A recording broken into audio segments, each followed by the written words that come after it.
చదువుకుందాం పరిశుద్ధ గ్రంథంలో. దేవుడు గడిచిన కాలమంతా మనల్ని కాపాడి సజీవులకి ఉంచాడు. ఈ 2026 సంవత్సరంలో ఈ నెలంతా కూడా రెక్కల కింద మాకు రాసిన దేవుడు, ఆయనకి మహిమ ఘనత ప్రభావాలు కలుగునుగాక. హల్లెలూయా. అంటే దేవుడి వాక్యము రోమపత్రిక 8వ అధ్యాయము 14వ వాక్యములో ఏమని సెలవిస్తుంది? సంఘము అలాగే దేవుడి పిల్లలని వారు ఎలాగా నడుచుకోవాలో ఈ లేఖనం ద్వారా వాక్యము సెలవిస్తుంది. చదువుకుందాం. 8:14. దేవుని ఆత్మ చేత ఎందరు నడిపింపబడినో వారందరూ దేవుడు కుమారులై ఉండరు. చాలు. హల్లెలూయా. దేవుడి వాక్యం ఏం చెప్తుందండి? ఎందరూ అదే దేని ద్వారా?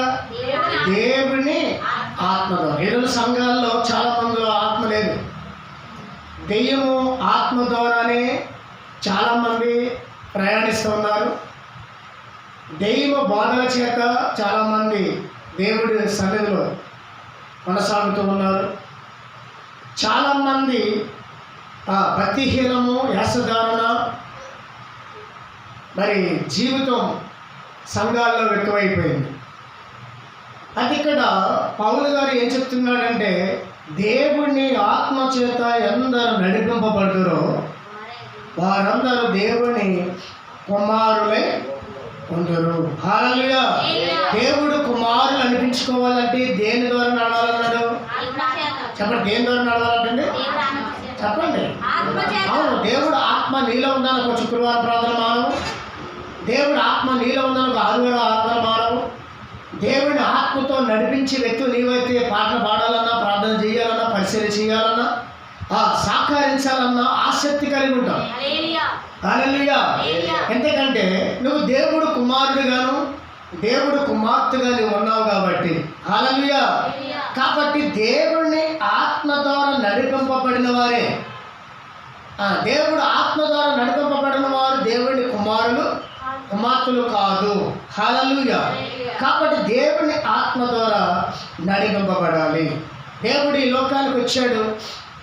33 సంవత్సరాలు ఆయన లోకంలో జీవించి మరి వెళ్ళే ముందు మరి ఆయన పరిశుద్ధాత్మను తన ప్రజల మీదకి పంపినట్లుగాను, మరి అపొస్తలులు మేడగదుల్లో ప్రార్థన చేసినప్పుడు మరి పరిశుద్ధాత్ముడు వాళ్ళ మీదకి వచ్చినట్లుగాను, పరిశుద్ధాత్మ ద్వారా నింపబడినట్లుగాను అపొస్తలుల కార్యంలో 2వ అధ్యాయంలో మనకి ఆ మాటలు కనిపిస్తూ ఉంటాయి.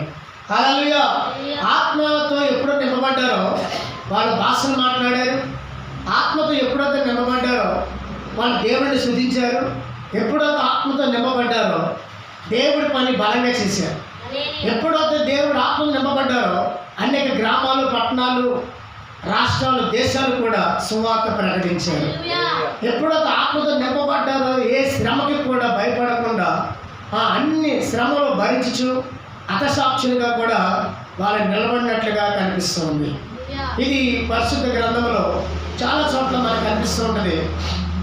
12 మంది శిష్యుల్లో కూడా మరి దేవుడు ఆత్మ నింపబడి పని చేసినట్లుగాను అందులో కొంతమంది మనకు కనపడతారు. అందులో ఒకడు మనకి ఎవరంటే స్టెఫన్.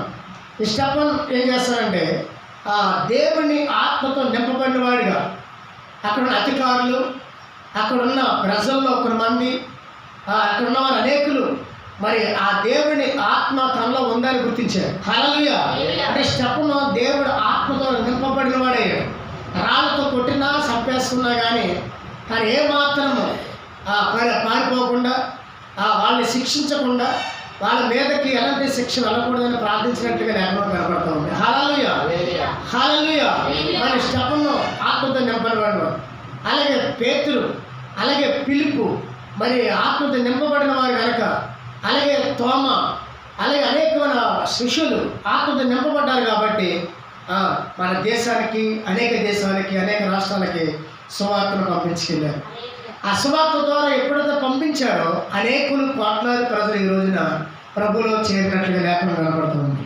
కాబట్టి చాలామంది ప్రభులో చేరారు, కానీ మరి ఆత్మ ద్వారా నడిపింపబడిన వారు కొంతమంది కనిపిస్తూ ఉన్నారు. ప్రార్థన శక్తి వాళ్ళు ఎలా ఉంటుందంటే, వాళ్ళు ప్రార్థన చేస్తుంటే కార్యాలు జరిగితే పునాదులు కదిలినట్లుగాను మరి అక్కడ ఎన్నో కార్యాలు మనం చూస్తాం, ఎన్నో అద్భుతాలు చూస్తాం, ఎన్నో ఆశ్చర్యకార్యాలు చూస్తాం, ఎన్నో సూచక్రియలు చూస్తాం. హల్లెలూయా! ఎన్నో ఆశ్చర్య కార్యాలు చూస్తాం. ఎందుకంటే ఆత్మ ద్వారా ప్రార్థన గొప్ప కార్యాలు చూపిస్తుంది. కొంతమంది పాటలు పాడతారు, పునాదులు కదిలినట్టుంటుంది. ఏమండి, అనేక హృదయాల్లో నుండి కన్నీరు, కఠిన హృదయాల నుండి కన్నీరు, తాగుబోతులు, ఎబిసార్లు, దొంగలు, మోసగాళ్ళు, జులాగాళ్ళు ఎంతో మంది ఆ సభల్లో ఆ పాటలు విని ఏమండి ఆ మారు మనసు పొందిన వాళ్ళు ఎంతో లక్షల మంది ఉన్నారు. ఎందుకంటే ఆ ఆత్మ వాళ్ళు తాకింది, ఆ ఆత్మ ద్వారా పాట వాళ్ళు కదిలించింది. హల్లెలూయా! అలాగే ఎంతోమంది ఆత్మ ద్వారా ప్రసంగించితే ఎంతమంది బ్రతుకులు మారినోళ్ళు ఉన్నారు. ఈ రోజున ఎంత వాక్యం చెప్పినా బ్రతుకులు మారలేని ఆ ప్రజలు, ఎంత వాక్యం చెప్పినా ఆ దేవుడికి లోబడలేని ఆ సంఘాలు ఎన్నో ఈ రోజున సమాజంలో మనకు కనిపిస్తుంది. అంతేకాని ఆత్మ ద్వారా నడిపింపబడాలి. హల్లెలూయా! ఆ తర్వాత ఏమంటుంది? 16వ వచనం చదువుదాం. అదే అధ్యాయం 16వ వచనం. మనము దేవుడు పిల్లలమని ఆత్మ తానే మన ఆత్మతో కూడా సాక్ష్యమిచ్చుచున్నది. మన పిల్లలమైతే వారసులము, అనగా దేవుని వారసులం. అది అర్థమైందండి. ఎవరైతేనే ఆత్మ ద్వారా నడిపింపబడిన వారమైతే, పరిశుద్ధాత్మ ద్వారా నడిపింపబడిన వారమైతే అన్ని విషయాల్లో కూడా మనము భయముతోనూ, భక్తితోనూ, ప్రార్థనతోనూ, కృతజ్ఞతతోనూ ఏంటి ఆయన పనిలో మనం నమ్మకంగా ఉన్నవారమైతే అప్పుడు మనము దేవుడు పిల్లలం అవుతాము, అప్పుడు వారసులం అవుతాము, మంచి సాక్ష్యం పొందుకుంటాం. హల్లెలూయా!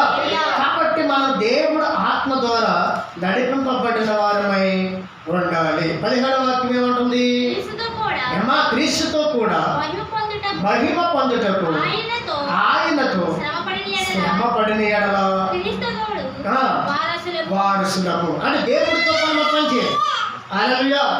దేవుడితో మనం పని చేయాలంటే మొదట నువ్వు దేంతో నింపబడాలి? ఆత్మతో నింపబడాలి. నువ్వు దేవుడి సన్నిధిలో నువ్వు యథార్థంగా పాడాలంటే నువ్వు ఎవరితో నింపబడాలి? ఆత్మతో నింపబడాలి. నువ్వు ఏ పరిస్థితి చేసినా దేవుడికి మహిమార్థంగా ఉందంటే అది నువ్వు ఆత్మలో నింపబడ్డావు అని అర్థం. నువ్వు ఏ పని చేసినా అది దేవుడికి బాధాకరంగా ఉందంటే నువ్వు దైవ ఆత్మ అంటే పాడు చేసి, దైవ ఆత్మ ఏంటి? పాడు చేసే బుద్ధి. ఏంటది? దైవ ఆత్మ ఏంటి?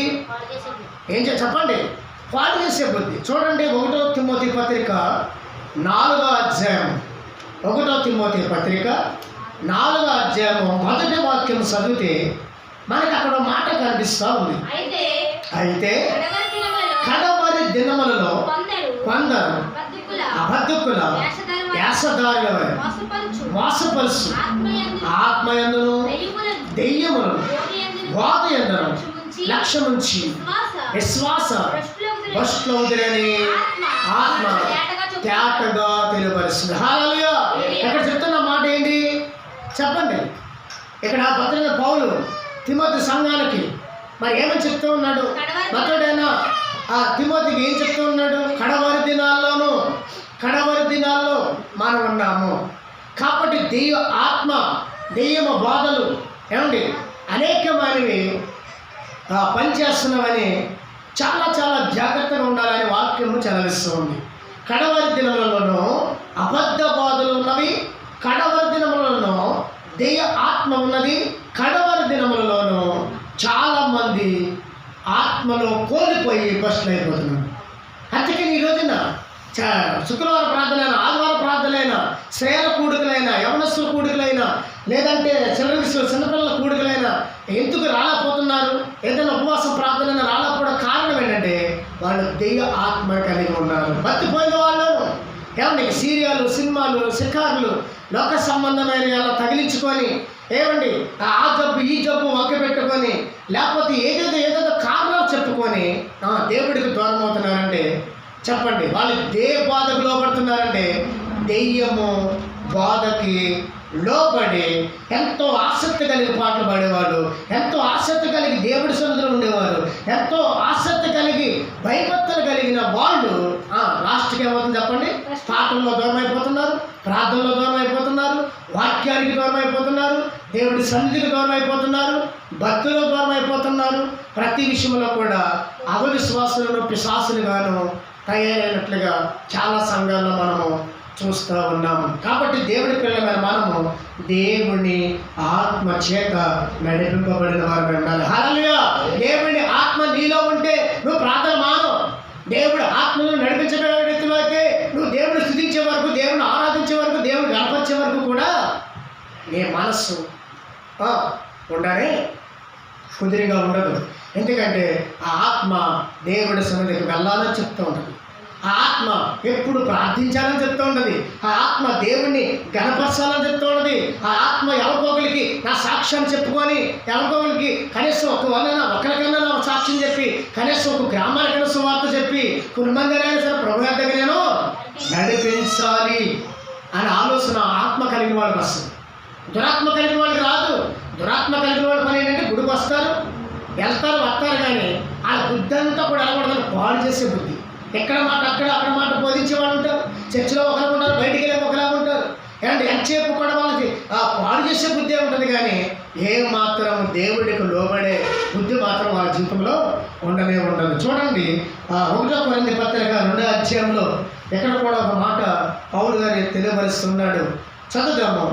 1 కొరింథీ పత్రిక 2వ అధ్యాయము 9, 10, 11 చదువుదాం.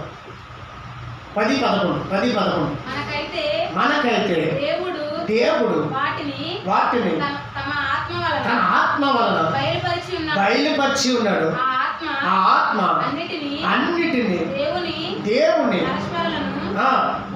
కూడా పరిశోధించు. హల్లెలూయా! ఏం చెప్తుందంటండి ఇక్కడ? ఏమని చెప్తుంది వాక్యము? దేవుని ఆత్మ మనల్ని ఏం చేస్తుంది? అన్ని బయలుపరుస్తున్నమాట. నువ్వు ఎలా ఉన్నావో, ఎలా నడుచుకుంటున్నావో. ఏదో ఫాస్ట్గా మాట్లాడేటప్పుడు కోప్పడతాం కదా, ఏమన్నా వెళ్ళగొట్టున్నావు ఎలా ఉంటున్నావు, అయ్యా నువ్వు సరిగ్గా రావట్లేదంటే కోప్పడతాం. అవసరమైతే గద్దిస్తే గుడి మానేస్తాం. కారణం ఏంటి అంటే దేవుడు ఆత్మ గద్దించిందని నువ్వు తెలుసుకుంటే, దేవుడు ఆత్మ నిన్ను మందలిస్తుందని నువ్వు తెలుసుకుంటే, పాస్టర్ గారు చెప్పింది ఏంటో, దేవుడు చెప్పింది ఏంటో నీకు అర్థమవుతుంది. మరి నువ్వు దేవుడు ఆత్మతో నడిపింపబడింది ఏంటి? నువ్వు దేవుడు ఆత్మతో నడిపింపబడిన వ్యక్తమైతే పాస్టర్ గారు గద్దించింది నీకు అర్థమవుతుంది, దేవుడు గద్దించింది నీకు అర్థమవుతుంది. హల్లెలూయా! హల్లెలూయా! లేకపోతే నీకేమాత్రమో అర్థము కానే కాదు. కాబట్టి అర్థం చేసుకోవాలి. ఇక్కడ చాలామంది భక్తులు దేవుడు ఆత్మతో నింపబడినప్పుడు, కొంతమంది భక్తులు దేవుడు ఆత్మలో కోల్పోయినప్పుడు, ఈ ఆత్మ ద్వారా గద్దింపబడినప్పుడు చాలామంది సరే మరలా దేవుడు వాడబడిన వాళ్ళు అనేక మంది లేఖనంలో ఉన్నారు. హల్లెలూయా!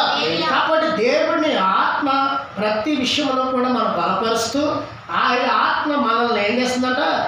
దేవుడితోనూ ఆయన మార్గంలోనూ అన్ని విషయాల్లో కూడా అది నడిపించినట్లు, బలపరిచినట్లు ఈ లేఖనంలో మనకి కనిపిస్తుంది. 18వ వచనం కూడా చదువుదాం. ఇది 13వ వచనం. 13వ వచనం కూడా చదువుదాం. 13వ వచనం. మనుష్య జ్ఞానము నేర్పు మాటలతో గాక ఆత్మ సంబంధమైన సంగతులను ఆత్మ సంబంధమైన సంగతులతో సరి చూసుకోవాలి. హల్లెలూయా! చాలా మంది తప్పుడు ఆలోచనిస్తారు. బయట సంఘస్థులకి తప్పుడు ఆలోచనిస్తారు. లేకపోతే చెడ్డ పేరు ఏమైనా వస్తుంది. ఏమండి నీకేదో బలహీనత వచ్చిందంటే అపవాది ఏం చేస్తుందంటే ఏదో కోరికలు, ఏదో ఒక బలహీనతలు పెట్టి నిన్ను దేవుడిని దూరం చేయాలని వస్తుంది. నువ్వు మంచిగా పాడబడి, నువ్వు మంచిగా ప్రార్థన చేసి, నువ్వు మంచిగా దేవుడు నిన్ను అవిశ్వాసంగా మారుస్తూ ఉంటాడు. అంతేకాని నువ్వు దేవుడు ఆత్మతో నింపబడ్డావంటే ఏది మంచిదో ఏది చెడ్డో అర్థమవుతుంది. దేవుడి మార్గంలో నడిచావంటే నువ్వు దేవుళ్ళో నుండి ఏమాత్రం తొట్టిలో హల్లెలూయా కడవరి దినాల్లోనూ దేవుడు రాకడ వరకు, దేవుడి రాజ్యంలో చేరే వరకు కూడా నువ్వు నమ్మకంగా దేవుడి సన్నిధిలో కొనసాగుతావు. హల్లెలూయా! హల్లెలూయా! హల్లెలూయా!